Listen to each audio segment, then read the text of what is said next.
Bonjour à tous et à toutes, j'espère que vous allez bien. Pour ceux qui viennent d'arriver sur la chaîne, moi c'est l'ingénieur Moura, ingénieur des mines, spécialité géotechnique et exploitation des mines.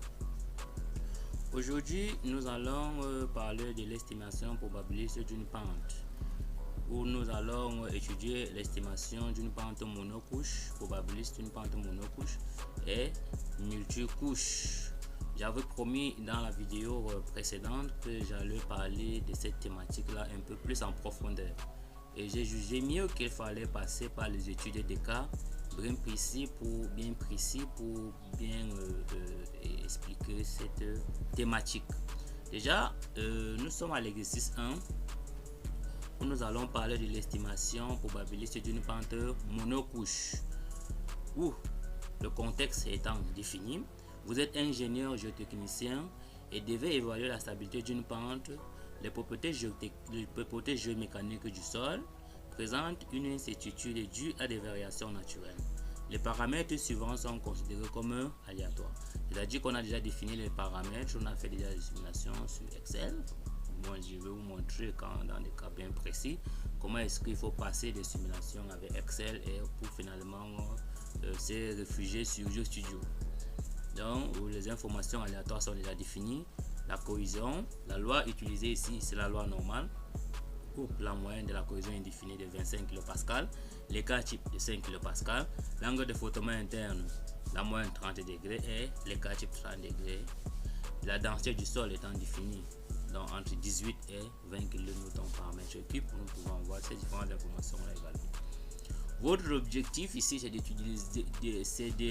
d'utiliser la méthode de Monte-Carlo pour estimer la probabilité d'échec de la pente. C'est ça l'objectif. On va utiliser la simulation de Monte-Carlo pour estimer la probabilité d'échec de la pente.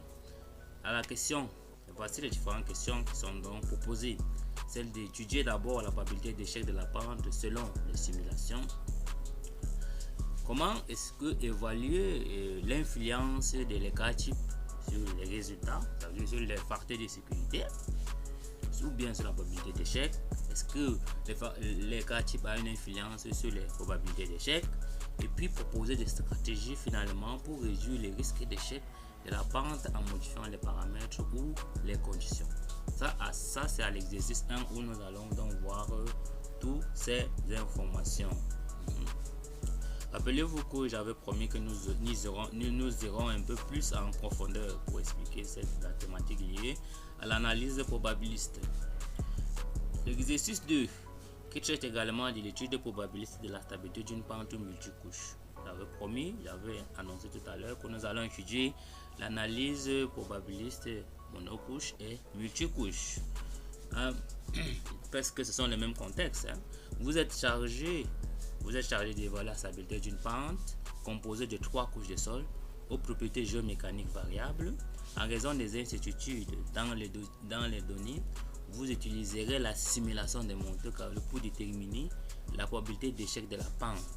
Configuration de la pente. Voici différentes informations qui sont liées. La couche, on a 3 couches. La première couche, c'est l'argile.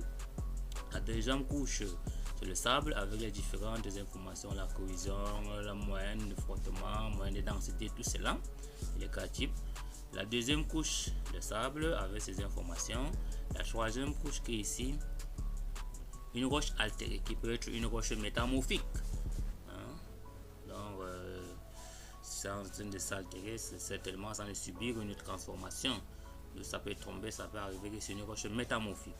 Donc voici ces informations qui sont donc définies également. La moyenne qui sont là, l'écart type,